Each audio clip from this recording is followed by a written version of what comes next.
there's a clear place to begin today's starting lineup here on Tim and Sid, and it is the Coupe Stanley Final. Fine. Pittsburgh took a 2-0 series lead over Nashville last night, taking Game 2 by a 4-1 scoreline. After 40 minutes, though, it was close. Yeah, it was. It was close. Both teams went into their respective dressing rooms tied at a goal apiece. Hence close.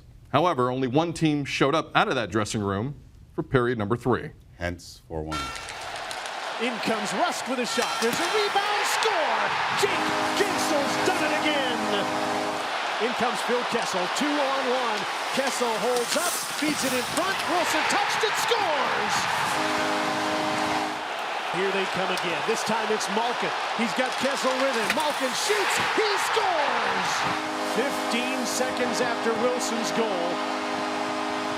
Malkin makes it 4-1 Pittsburgh. Nashville have outshot Pittsburgh in this series 64-39 and have nothing to show for it. Right. Zero. Do they have any? They have nothing to show for it. No. Nothing. Zero. A smidge of confidence, perhaps? Really? Tim, has this been a case of the Preds blowing an opportunity or the Penguins seizing an opportunity? Because I am confused. I can't embrace debate on this one, Sydney. I can't do it. Can I say a little bit of both? Sure you can. I have to say a little bit of both. I know it's a bail, but the Preds have made terrible mistakes, and the Penguins are too good not to capitalize on those terrible mistakes. Take goal number 2, 10 seconds into the period? Roman Josi, who is one of their best defensemen, gets caught pinching, and it costs them. And then on game, I guess, Matt Irwin, this is the second goal of the third period. Irwin gets caught, 2-on-1 the other way. Kessel, there it is in front. Goal from Wilson. And now you got that second goal. Want more mistakes? Another pinch. Another pinch. Yikes. Another goal. So the Predators have given the opportunities away. Pekka Rinne hasn't been good enough to take away those opportunities, and the Pens have been good enough to capitalize on those opportunities. So I'd say a little from column A and a little from column B. But yesterday, after game 1, you were saying this was simply a blown opportunity, and I disagreed with you, but we didn't have the time during the debut of the TSX exchange. So I ask you today, has that altered? I think the Pens have done a fantastic job of making the Preds pay for each and every one of their mistakes. Yeah, especially that third period, right? Especially as you just kind of illustrated. I understand the Preds' blue line. That's kind of their thing, right? Let's pinch. Yeah. Let's attack high. Let's be a little risky. Let's do what we do. And it's led to a lot of points in this postseason, as has been talked about ad nauseum throughout the playoffs, throughout the Stanley Cup playoffs. But if you're going to get that wrong, and you're going to go up against a team that knows how to put the puck in the back of the net, you are going to eat it. So from that standpoint, yes, this is a Pittsburgh initiative.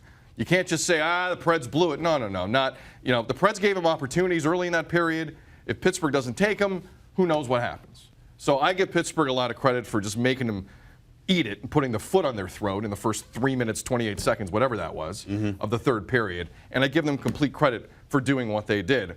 On the other hand, if I may straddle a fence as well, Tim McCown. Usually I'm the guy that stays on the fence. No, because I want to rip on Nashville a little bit here. Okay. Because I don't understand how a team who at times was playing so efficiently, who could be down 2-0 in this series. And I don't want to blame one guy, but I might blame a guy in Pekka Rinne. This is a team in Ryan Johansson that's not going to score a ton of goals. I think we all know that right now with this Nashville team. And why Cody McLeod's out there when you need goals is another topic for another day, doing absolutely nothing for me. The point is this: if you can't score a ton of goals, the goaltender has to be there. The goaltender has to be sure. He has to be confident. He has to be putting up numbers that he was against the Blackhawks and against the Blues and at certain points against the Anaheim Ducks. And he's not doing it. This is not a team that scores a ton right now. They are desperate up front. God love Colton Sissons and everyone else. They are not scoring 5 goals a game. And Pekka Rinne has to take it upon himself. I know there were some odd man rushes last night. I get it. But in big games, goalies like that make big saves and give your team a chance to win. And Pekka Rinne has not done that really at any consistent juncture of this Stanley Cup Final. And I hate to point it at one guy, but that's the guy.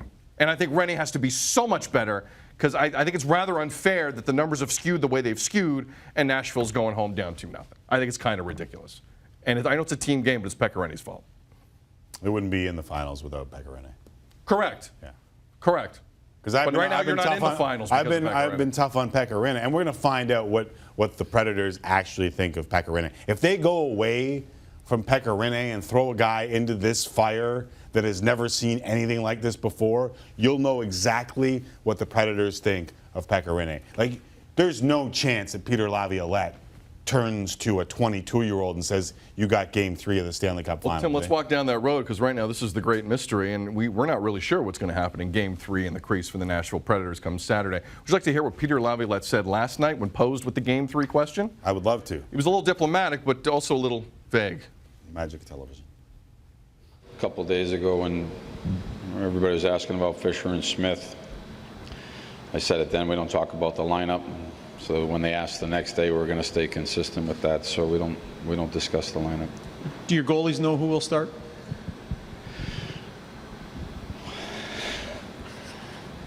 Yeah. Just to correct myself, that was from earlier today, Peter Laviolette. Strange but true fact, not long after that answer, Predators PR, members of their PR department, told members of the media, just so you know, the goalies don't know who's starting on Saturday night.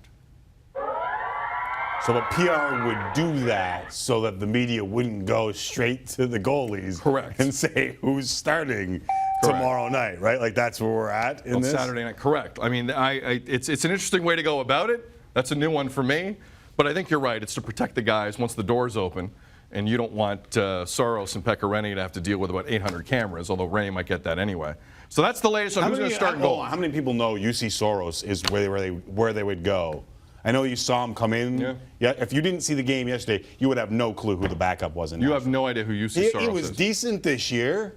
But you're going to throw him into game 3 of the Stanley Cup Final? He's 22 years old and has never started a playoff game at this level. Now, he's got talent. He's there for a reason. I don't care. Listen, there's not a lot of backup jobs available in the NHL. I know you're not a starter, but backups are good too, in theory. So this kid's got talent. He's there for a reason.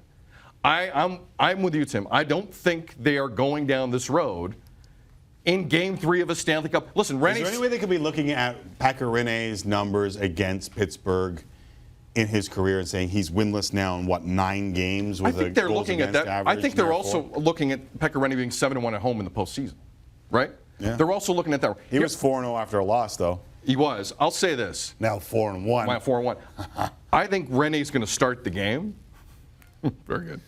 I think the leash is very, very, very short. It would be a joke if they started the kid with 0 postseason experience as a starter. 0 in the biggest game in franchise history. Especially history. after Rinne got you to this point. Listen, it was a frustrating night all around for the Nashville Predators. It was a frustrating night for PK Subban. Not only was he held off the score sheet, but he did pick up his first career postseason fight. Kinda.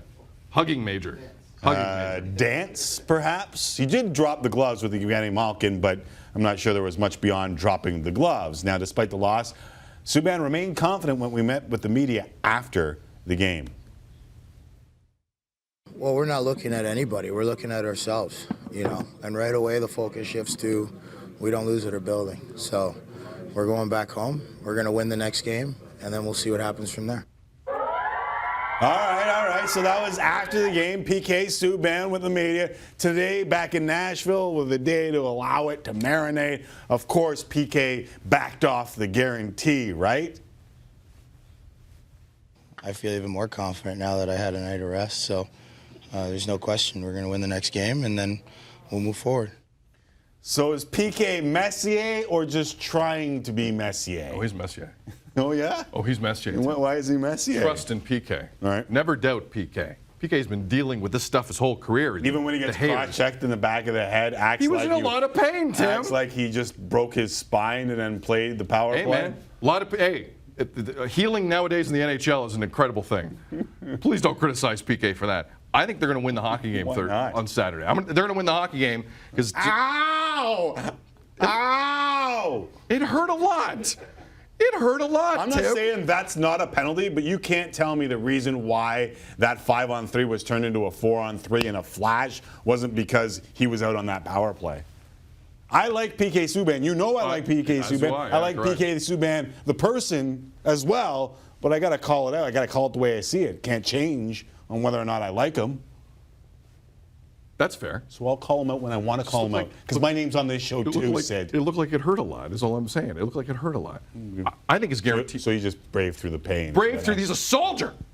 PK Subban was hurt, and he fought through the pain, McAuliffe. All right. Fought through it. I think the guarantee is going to be fine. He's Messier. They're winning Saturday. They're going to go to Bridgestone. Carrie Underwood's going to sing Well, they two better anthems. win or it's over. Correct. Right. Well, teams that go up 2-0 in the Stanley Cup Final win 90% of the time. Yeah, teams you that could go up say 3-0. it's maybe it's already over. I don't know. But I like their chances Saturday. I like their chances. Right.